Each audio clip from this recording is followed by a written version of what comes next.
you're eating chocolate bars and trying not to poke the Yeti. That's right, it's Annapurna from Fiat Lucre.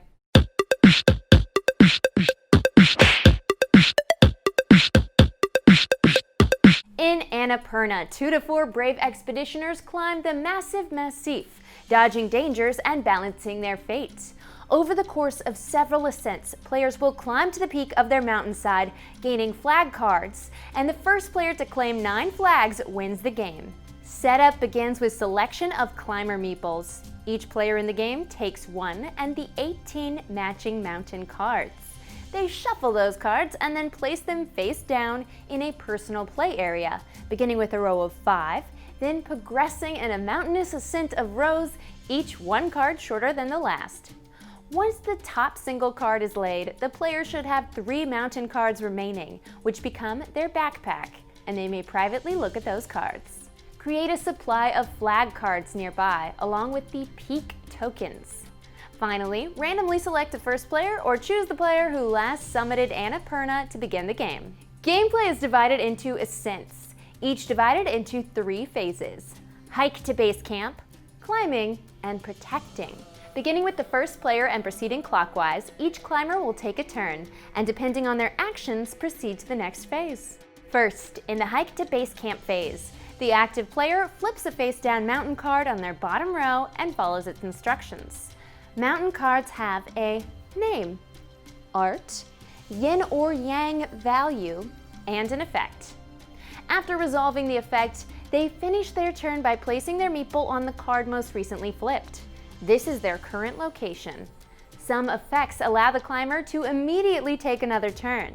If this occurs, take a turn according to the climbing phase rules.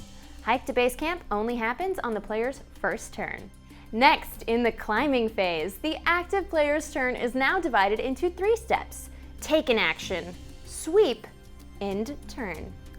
First, in the take an action step, the active player chooses one of the following actions to take. Explore allows the active player to reveal a face-down card adjacent to their current location and then follow its effects. Adjacent cards are to the side and above the current location. No retreating back down the mountainside. I don't care if you're out of water, you're out of food, you're going up.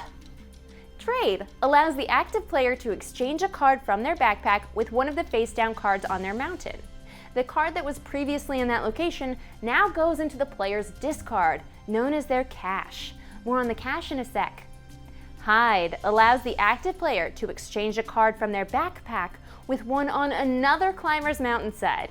This allows players to hinder other climbers and perhaps unbalance their yin and yang.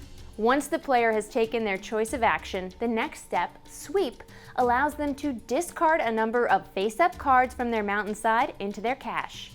The rule for removing requires an equal amount of yin and yang value totals amongst the cards removed.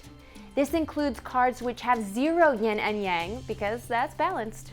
Finally, the player goes to the end turn step by placing their meeple on the last card they explored, either in the Shinpa position, if a card effect will change your next turn, or the default hiking position on normal turns.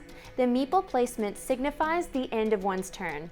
One note: after the turn ends, if the active player forgets to sweep a balanced amount of cards on their mountainside, another climber can declare a scavenge and take one of the balanced cards from the active player's mountainside, adding it to the scavenging player's backpack. Players continue climbing until someone reaches their peak, known as peaking. They follow the peak card's effects, then add their cache to their backpack. They then take the appropriate peak token based on their order of arrival and place their meeple on top of their peak token. Another note: if the first climber to peak completes their turn with a yin-yang balance equaling 0, they have left no trace behind.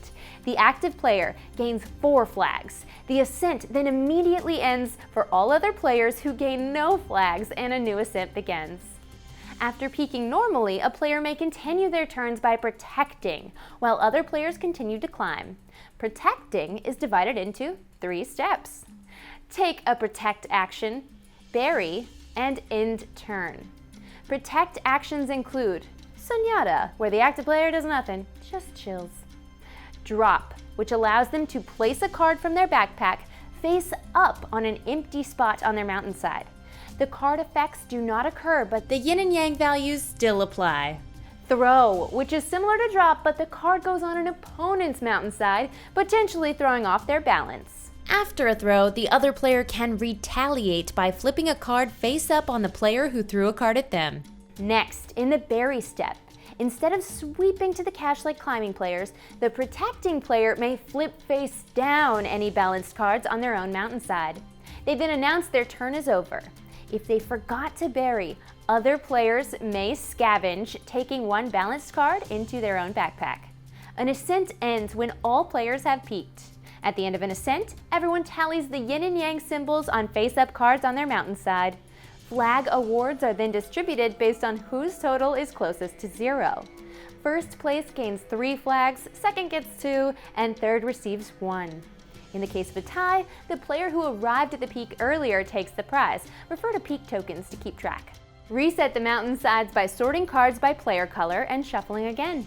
Redeal new mountainsides, and the climber who earned the fewest flags is the new first player. In the case of a climber leaving no trace behind, they get to go first.